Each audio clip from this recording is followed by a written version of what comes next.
guys, welcome back to our channel. My name is Shadi. And my name is Purity. And this is Honey Let's Talk, where we say, when we talk, we make it better. And today, we go to lesson number 9. Yes, we are almost there. One more lesson. So if you're new here, or you are a returning viewer, yes, thank you very much. We really appreciate you. We'd like to know where you're actually watching from. Yeah. Please tell us on the comment below. Yeah. We also want to thank you guys for being part of this series. This has been 10 lessons that we are learning and we continue learning in our first year of marriage. And I hope these lessons have blessed you. Maybe there is a lesson that you have picked. Maybe there's one that you keep remembering, and maybe there's one that you're saying, this is one that I'm gonna maybe work on, or I'm gonna adopt into my own relationship. Or there is one that you're saying, hey, you know what, you guys should do something about this. Yes, and for those who are single, don't worry. I know you guys have been through a lot watching these videos, and they're talking about married. But I think it's also helping them, preparing them, and it's helping you for what to expect in marriage. Yes. Yeah. But we have something new coming for you guys. So if you're single, put a smiley face on the comment below. Yes. So we are on to lesson number 9. And lesson number 9 is accepting our differences. This is a big one. This is a big one. Major one. Big. Huge. The hugest. The hugest. The biggest. The There's biggest. no hugest. The biggest. Yeah, the biggest. Biggest. So, accepting your differences. One thing that you learn so quickly when you get married, or even when you start a serious relationship, is that the two of you are very different. Oh my gosh, very different. Yeah. And it may be from your background, time differences, schedule differences, habit differences, what you like to do, what he doesn't like to do, sleeping patterns, money, saving, spending. I mean, there are many differences that come out of marriage. And the first 6 months of our marriage, this was one of our huge conflicts. Very bad. It was just crazy because we realized that we have so many things in common. We enjoy doing a lot of things. We have more things together. In common. We enjoy those things, but there are few things that are very different, and they are very huge. Okay, at least to us. Yeah. Okay. Yeah. One is like, okay, I shower every day. Okay. I shower every day. So guys. So wait. What? Wait. You don't shower every day. Wait. What do you mean I don't shower every day? I shower every day. I don't know how I survive when you don't shower. No, wait. Like, am I this is my point. But you don't shower every day. I shower. No. We're saying differences. Love, we're saying differences here. Okay. So I shower every day. I shall just thank you very assume much. that I didn't hear that. Guys, who do you believe here? Me, of course. Do you believe that I shower every day? You don't shower every day. There are people who struggle with water. But like you. We will not mention names. Yeah. Let's not mention names. Let's not mention names. So there are a couple of differences that we have that they are few, but they're very huge. Yeah. One of them was our sleeping patterns. Yeah. So this one was, some people here don't sleep at all. I don't know how they work. They're just like owls. But we sleep. I sleep. You who sleeps at 3 a.m., 2 a.m., and then you're dead asleep at 10 a.m. Wait. Like, who does that? Okay, him. But he does that. Do I fulfill my responsibilities? No. You mean by I sleep at 3 a.m., 4 a.m. So you're just trying to please people here. How you know what? At the end of the day, you fulfill your needs, the needs that you have. What I say? Yeah, you fulfill your responsibilities. So the first 6 months. But that kills me. Do you know that? Yeah, it's supposed to kill you. Look at you. No. Yes, it's supposed to be smoking hot, and you need to just die. Anyway, so guys, when we got married, after our honeymoon, a few weeks into now the normal routine, we're back to work. Yeah. So for me, I am a night owl. very big She's night owl. an early bird. Yeah. She prefers waking up early and Doing her stuff. stuff in the morning. I prefer staying up late and do my own stuff. Don't ask what stuff I do at night, but I work on some stuff. You don't want to know. I work on some stuff at night. Watch some movies. of my projects that I have movies that I need to like catch up with. Not that I don't have to, but Yeah. I don't go that late. I'm disciplined. Yes. So when we got married, we realized that when it's time to sleep, she goes to sleep. Mm-hmm. She stays in bed for like 2-3 hours. Then she wakes up and she realizes that I'm not there. And I don't know what wakes her up. Guys, I don't know. But you it's a see, secret. when, okay, I this don't is know. what I got before I got married, or just before I got married, that I knew in my mind that I have to go to bed with my husband. You know, then we pray together when we're in bed. I know sometimes we pray when we are seated, but the comfort of the bed is, and just being there together, the oneness, the unifyingness, that's the word there. So for me, I felt every single day and night, every single night we go to bed together, but that was not happening. Yeah. And that was, and that meant me staying up late so that I make sure that we've gone to bed together. So I thought I'd do that forever in our lives until I would wake up for like a week. I was so exhausted, tired, sleepy. I couldn't even open my eyes.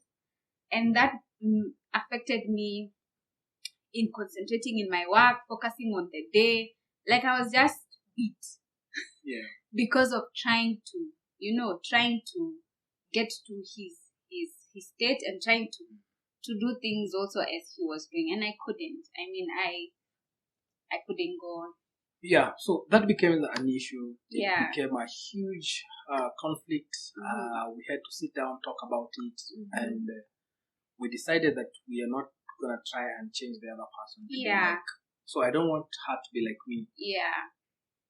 And also, she doesn't want me to be like her. So I stopped sleeping the same so time. she has he to was go to sleeping. sleep when she wants to go to sleep. Yeah. She goes to sleep. But now we realize that the solution for that was, how much do you care about the other person? Yeah. Okay. How much are you willing to sacrifice for the other person? Okay. Not wanting them to be like you. It's not something you're forced. So I'm not forced to go.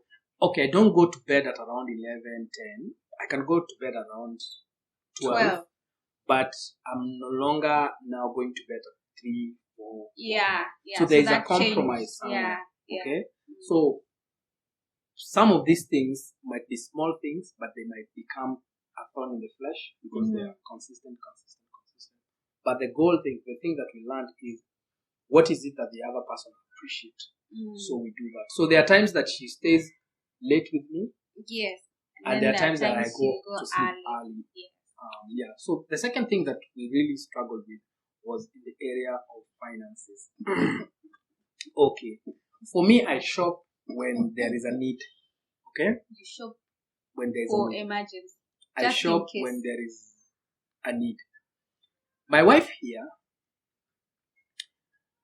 when she feels like, she passes somewhere and she sees a supermarket, it's like it's shopping time. So the first weeks of our marriage, we really spent a lot of money. Yeah. Because we go there, we spend money on things that are necessary. They are necessary. They are necessary for future, but they're not necessary for that month. So we go there, we're like, okay, let's buy this, okay, let's buy that, let's buy that.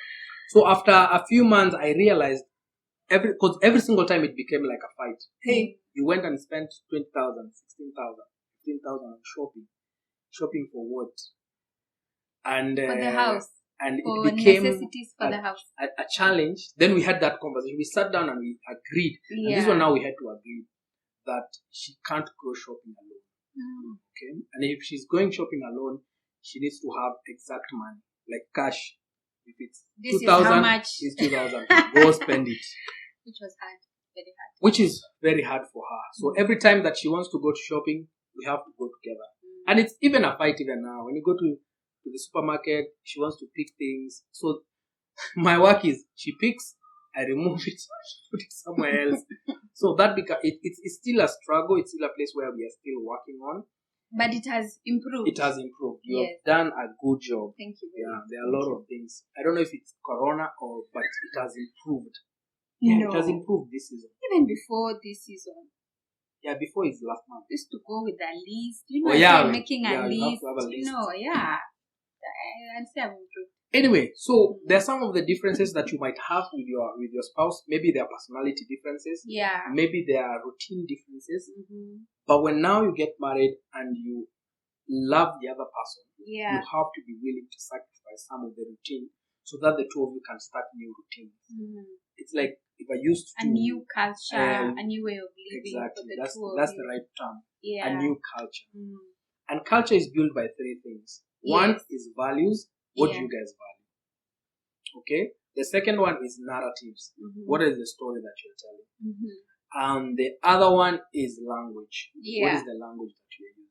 Or you would like to use in your family. In your context. Yeah. So for us, when we're talking about sleeping or spending money, I will not use words like "you're wasting money." Yeah.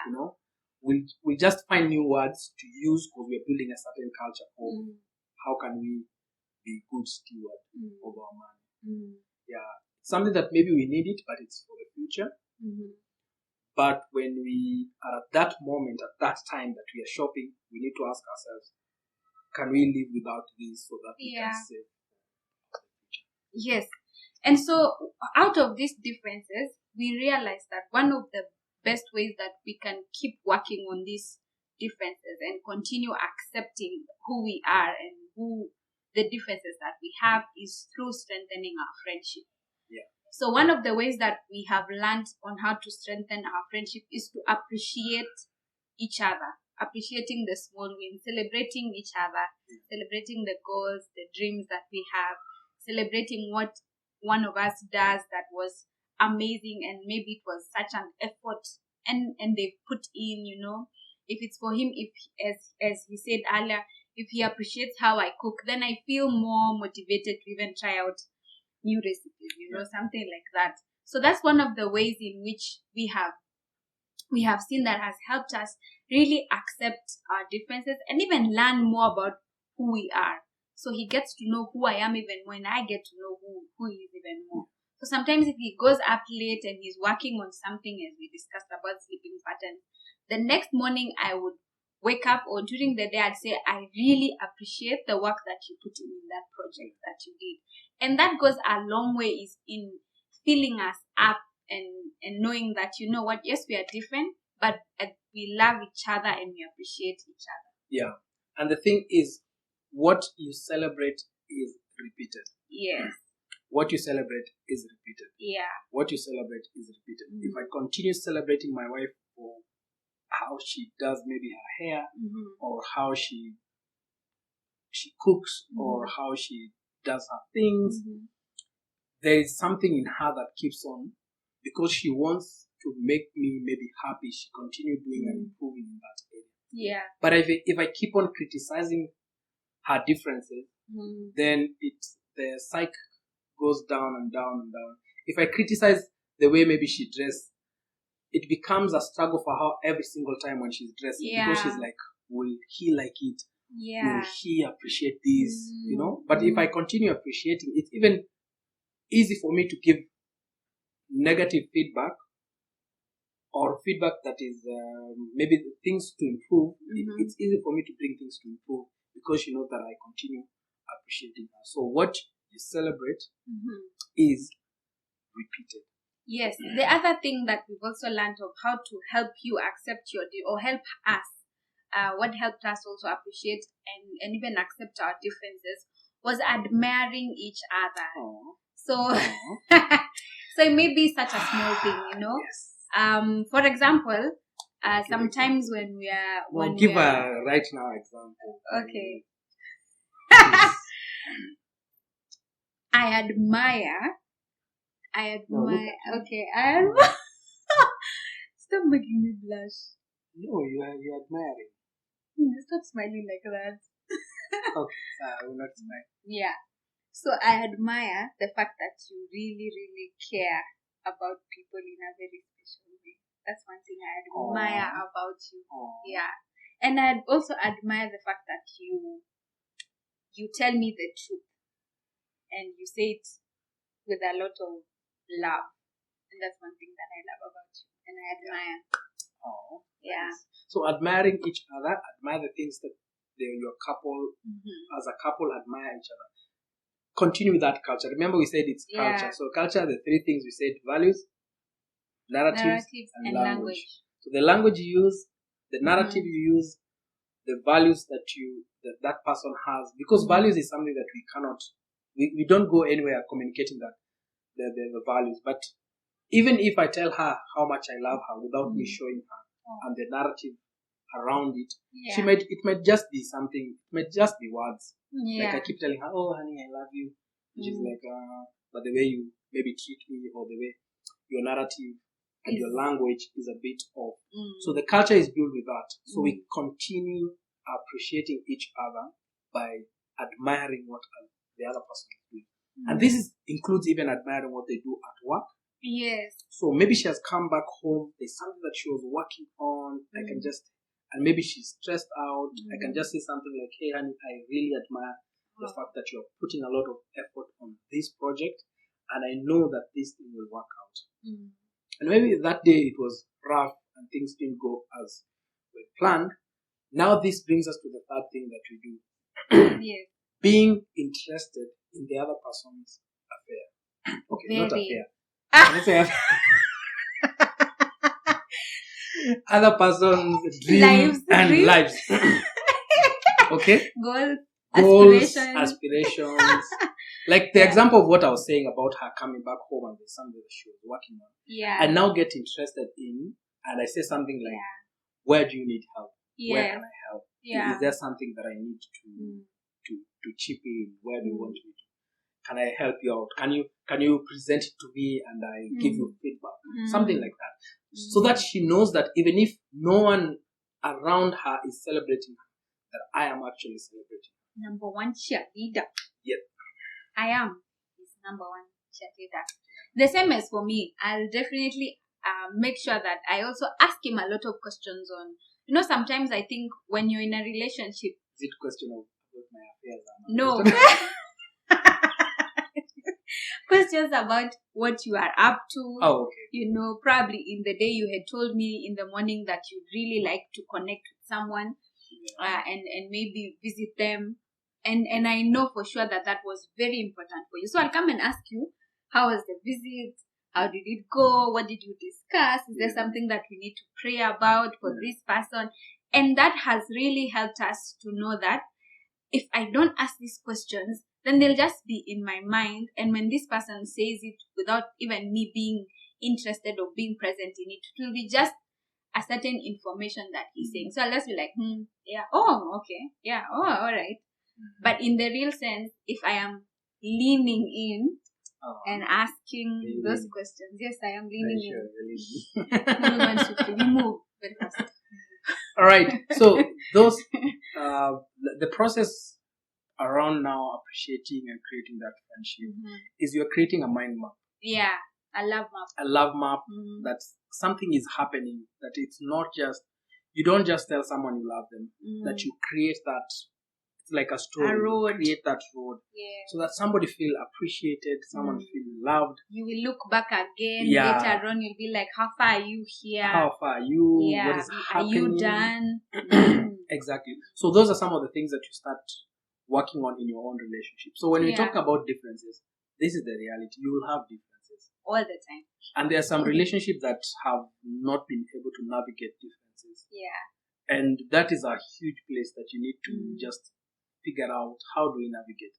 And the best is just to appreciate the other person and create that love map, that you appreciate them, whatever they are doing, until they feel like, hey, this person really appreciates what I'm doing. Yeah. I need to maybe to give back or to respond to this love.